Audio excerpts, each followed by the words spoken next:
Hi guys, I'm Kristen. This is Kristen is Fully Booked, and today I'm going to be sharing my TBR and some recommendations for the upcoming Once Upon a Readathon. So this is a readathon that is going to be taking place over the entire month of November. It is being hosted by Hannah from the channel Hannah Blackwell, along with 16 other co-hosts, myself included. So I'm going to be one of the team captains for the Witches team, along with Abby from the channel Abby Salter, Pris from Peruses, and Kayla from the channel Kay's Hidden Shelf. Now I'm not going to go into all of the specific details for the readathon. I will link Hannah's original announcement video down below where you can check that out, along with a Google Drive and a link to the Discord where all of the information along with graphics, pointing system, all of that is ready and available for you to check out and join the Discord. You just have to pick a team and go from there. So without further ado, I'm just going to jump into my picks and my recommendations, and I'll go through the various prompts and the steps as we go through it. But again, check out the original announcement video down below and follow the link to the Google Drive with all of the details and the Discord and etc.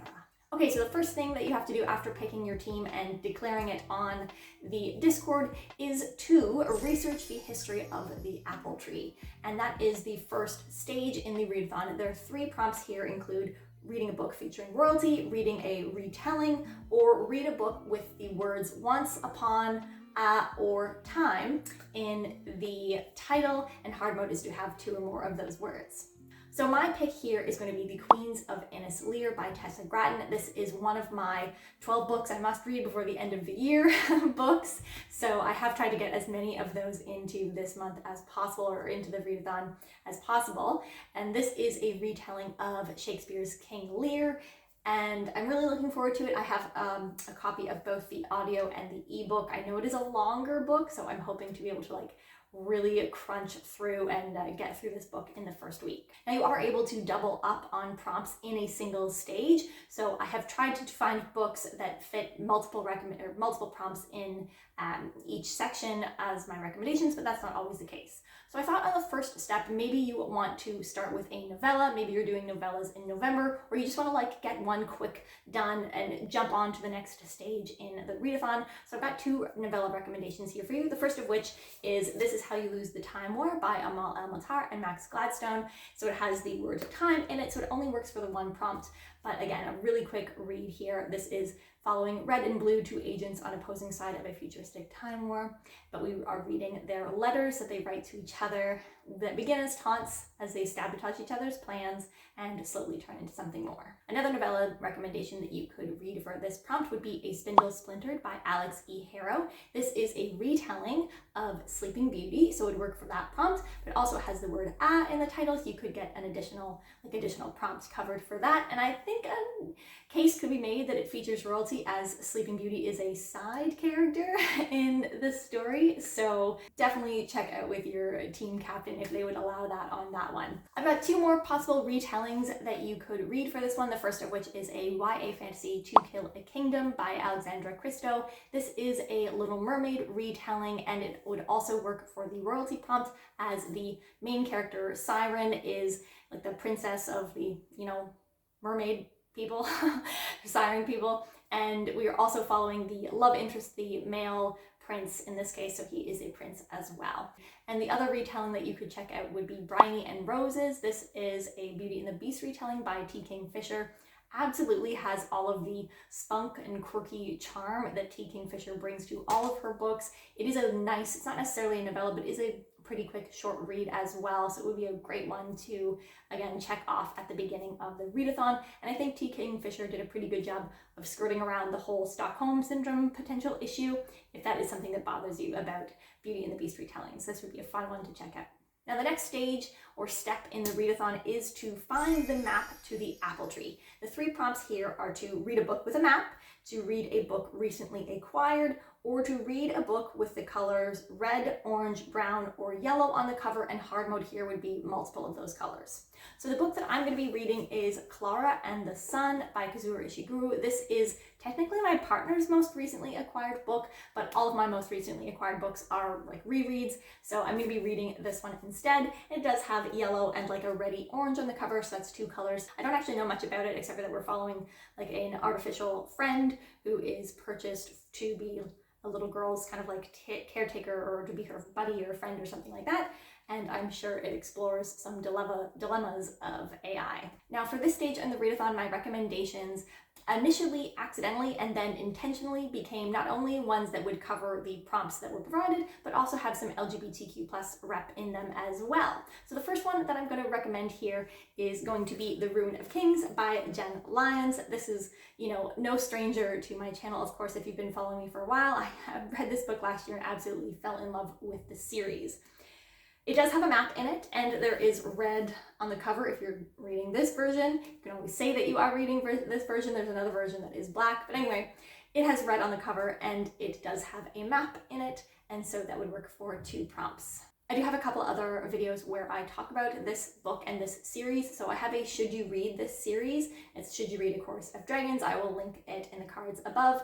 And I also have a individual review for this specific book, The Rune of Kings. Please don't judge. It was like my first or second video that I ever made, so it's a little bit rough, but I stand by everything that I said in that video. It's just very, very rough. You could also read A Strange and Stubborn Endurance by Fox Meadows. That is the book that I'm actually currently reading. It has both a map and it has 2 colors, red and I believe yellow on the cover, so it would work for hard mode for that specific prompt as well.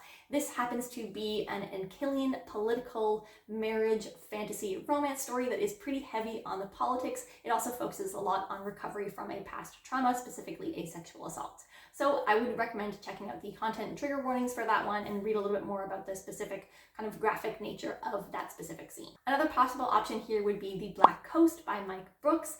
If you are going with this version, it has yellow on the cover and it also has a map in the book as well. One thing that I particularly like about this series is there is lots of queer rep in it, but in particular, it's not like one country has everything figured out and is like absolutely perfect. So there's no like very clear bad culture, very clear these are the good guys culture. Everyone has differences in how they view different elements of sexuality and gender, or even gender equality and things like that. So it is a really interesting exploration of watching these cultures interact and having to be like forced into proximity with each other. And then the final book that I wanted to recommend here, which does only work for 1 prompt, but also has that queer rep I was talking about, is The Counselor by E.J. Beaton. I just feel like I don't get enough opportunities to talk about this book. I feel like it's a huge underrated and underhyped book that came out last year. It is following Lysandra, who is the scholar in this country, and when the queen is killed, she's named the counselor, and it's her job to pick the next ruler of the country out of a few select people. But she also suspects that one of those people is the person who murdered the queen. And throughout all this, she is trying to hide a drug addiction, so it goes into quite a bit of mental health and substance abuse exploration there. The brothers Gwyn have a very good review for this book. I would recommend checking that out if you are interested to see if this is the right book for you. The third stage in the readathon is to gather your companions. The 3 prompts for this one are to read a book with romance, to read a book featuring family, or to read a book with a new to you author. Hard mode here would be a debut author. My pick for this one is going to be Black Sun by Rebecca Roanhorse. This is a new to me author. It is also the book checkout book club book pick for the month of November, which is a book club that I recently started with a few other channels. So this is our book for the month of November. I had to find a way to fit it in here, and so it's going to be under here. I could have fit it in elsewhere, but I kind of basically had all of my other picks picked out at this point when we decided on Black Sun. So the first one I'm going to recommend here is Jade City by Fonda Lee. I feel like this has definitely like reached new classic fantasy status, like modern fantasy classic. And in the first book, we follow 3 different siblings and a cousin who are part of this No-Peak clan. And there's another clan that also deals with Jade in this city. And it feels like there's the beginnings of a little bit of a possible clan war happening, and we follow things from there. And if you haven't read a book by Fonda Lee before, then this would also work for the new to you author prompt. Another classic fantasy book featuring a family would definitely be to check out the Live Ship Traders series, specifically the Ship of Magic, which follows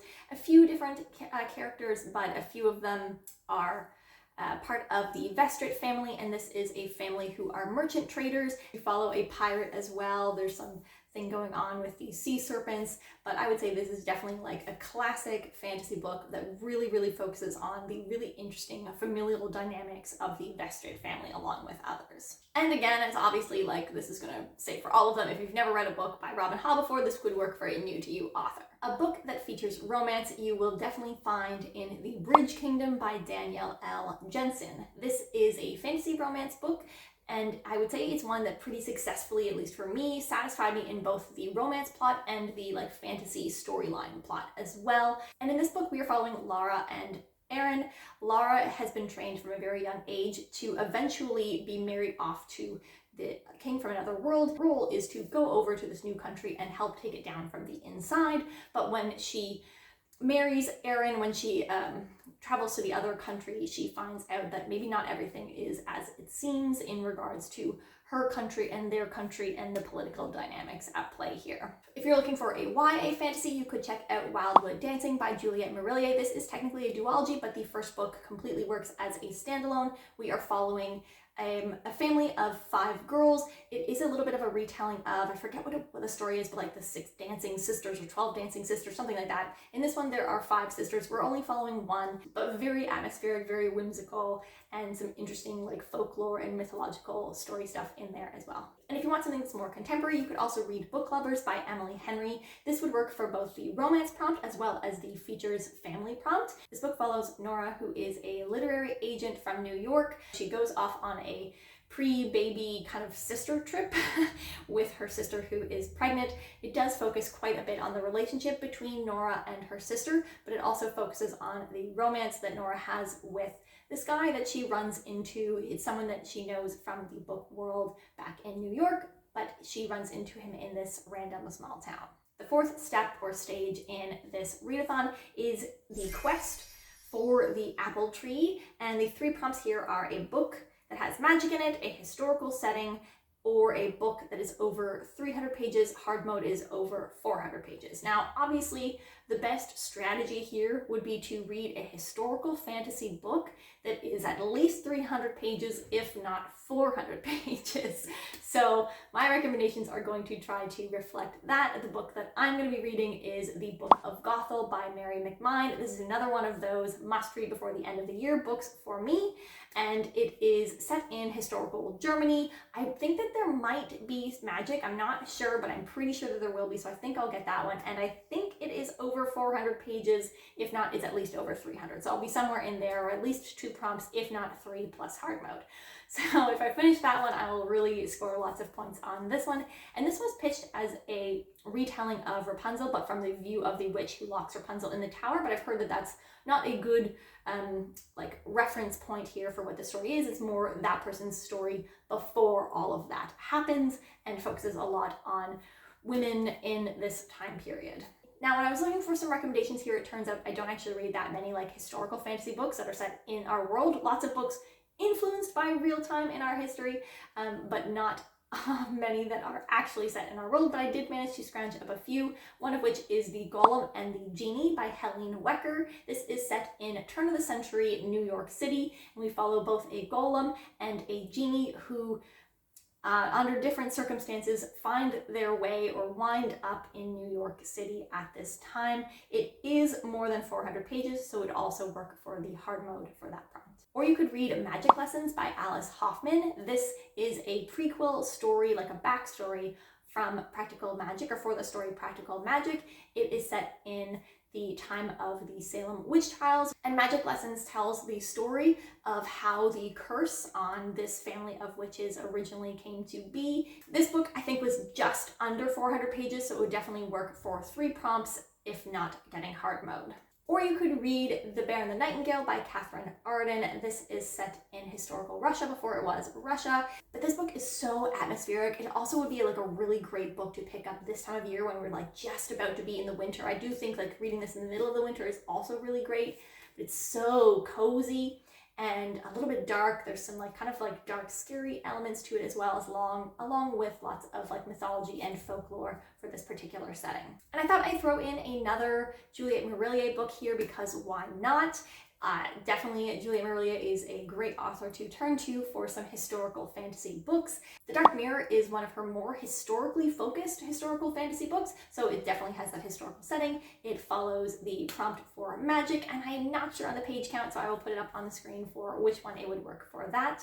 But this follows Brede and Tuula. Brede is a figure who is influenced by an actual historical king of the Picts, so we're following the Pictish peoples here in this story, and Tuula is a young half-fae girl that shows up on their doorstep when Brede is very young, and it just follows the two of their journey as Brede is kind of molded into who he comes to be and who he has been planned to be by the druid that is raising him. Okay, and the final step, the final stage of this readathon is to climb the apple tree. The 3 prompts you have to follow here, or the 3 prompts that you can do here, are the book featuring a conflict, you can have a pole pick, or you can read a book with an unlikable or morally gray character, and the hard mode here is to read a book set from the villain's perspective. So my pick, I narrowed it down to 2, one that worked for the morally gray prompt and one that worked for the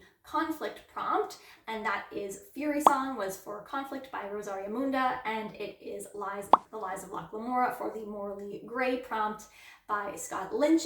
Both of these books are ones that I have on my must read before the end of the year list. So what I did was make a poll on my community tab. You're welcome to check that out and vote, so you can tell me which one of these 2 books I should be reading, and then I'll be able to get a couple different prompts for this one. So one of the recommendations I'm going to have for this one is The Mask of Mirrors by M.A. Carrick. This is one of my favorite books and absolutely on my way to being one of my favorite series of all time. This follows our morally gray Ren or Renata or Arenza, and that is that we are following a con artist who is originally from kind of the slums of this city, Nadezhra, and she comes back as a young woman and is trying to worm her way into one of the noble houses in order to get access to their accounts. I have done a full review for this. Check this out. I also raved about it basically all year last year, so you can find other videos where I talk about this as well. Just search Mask of Mirrors on my videos page. Another recommendation here that I'm going to have for you is A Song for Arban by Guy Gabriel Kay. This is a classic conflict between good and bad. It is one culture pegged against the other, and we follow many different lives of characters affected by this conflict. Another book that you could read for the morally gray prompt would be Little Thieves by Margaret Owen. This is a retelling of the Goose Girl story, so of course you could read it for the retelling prompt instead. But this one is told from the usually villainous role of the servant or the maid who steals the identity of the princess. And so there is the morally grayness, and she is also using her identity as the princess to moonlight as a jewel thief. This was the first book that I read this year, and it was absolutely adorable. I really liked it. It has some great LGBTQ specifically ace representation in this one. Finally, the last recommendation that I'm going to make here that would work for both the conflict as well as I think the morally gray / hard mode for the villain, and that is Banewrecker by Jacqueline Carey. Now, I haven't read Banewrecker in a really long time, essentially since it came out in the early 2000s, and I never ended up finishing this duology either, but it is one that I want to go back and retry and finish because I know that it got a less than ideal reception, but exclusively because it was published immediately following the Kushiel series, and the two are very, very different things. Jacqueline Carey is a pretty eclectic writer and has a broad scope, and Kushiel's was so beloved, in particular by me, and this was something completely different. So the reception and the marketing around it was not ideal. So because I don't remember all of the details, I'm just going to read you a little excerpt, not from the synopsis, but from Jacqueline Carey describing what this book is like. So the Sundering duology is a high concept project, Tolkien-esque epic fantasy re-envisioned as epic tragedy. It's a deconstruction of the structure, world building, plot twists, and characters common to the genre, written from a POV sympathetic to the losing side. So particularly, she wrote this classic fantasy epic story of conflict between good and bad, but she wrote it from the bad villainous perspective. So I think this one would absolutely work really great for that particular prompt. Okay, that is it. Those are all of my 5 picks for the Once Upon a Readathon taking place over the course of November, along with a ton of recommendations of books you could check out for this month as well. There are going to be lots of reading sprints going on over the course of the month that I hope to either pop into or join as well. So always make sure that if you are joining the Readathon, check out the reading sprints thread on the Discord so you know when and where they are happening. If you are joining in the Readathon, let me know down below. Let me know what team you picked. Hopefully it's Team Witches, but I will respect whatever choice you make in that regard. And I will see you over the course of the month in the Readathon Discord. And I'll see you here next time. Have a great day.